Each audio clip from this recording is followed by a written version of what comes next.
মানুষ দামি নাকি ফেরেশতা বেশি দামি? বা উত্তর দিয়ে আপনারা দিয়ে দিচ্ছেন। মানুষ বেশি দামি না ফেরেশতা বেশি দামি? মানুষ, সবাই একমত। তাহলে আপনারা সবাই জিবরিলের চেয়ে বেশি দামি? জিবরিল ফেরেশতার থেকেও দাম বেশি? এবার তো কবি নীরব হয়ে গেছে। এতক্ষণ তো উত্তর দিচ্ছেন। জিবরিল ফেরেশতার চাইতেও আমরা সাধারণ মানুষ বেশি দামি? একজন অমুসলমান সে জিবরিলের চাইতে দামি?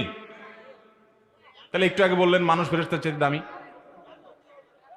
তাইলে ভাইরা আমার শুনেন, ফেরেশতাদের মধ্যে যারা বিশেষ ফেরেশতা, রসুল, দূত, যেমন জিবরিল, মিকাইল, মালাকুল মউত, ইসরাফিল, এরকম বিশিষ্ট যে ফেরেশতারা আছেন তারা সাধারণ মানুষের চাইতে দামি। তারা সাধারণ মানুষদের চাইতে দামি। তবে নবী রাসূলদের চাইতে কিনা দামি? মানুষের মধ্যে যারা নবী রাসূল তারা ফেরেশতাদের রাসূলদের চাইতে, ফেরেশতাদের দূতদের চাইতেও দামি। তবে সাধারণ মানুষের চাইতে ওই বিশিষ্ট বা রসুল ফেরেশতা যারা আছেন তাদের মর্যাদা বেশি।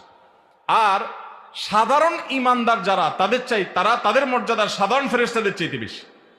সাধারণ ইমানদার যারা তাদের মর্যাদা সাধারণ ফেরেশতাদের চাইতে বেশি।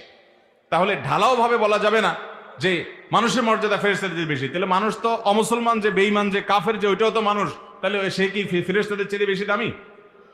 বিধায় এভাবে ঢালাও ভাবে বলা যাবে না। ওযুর পরে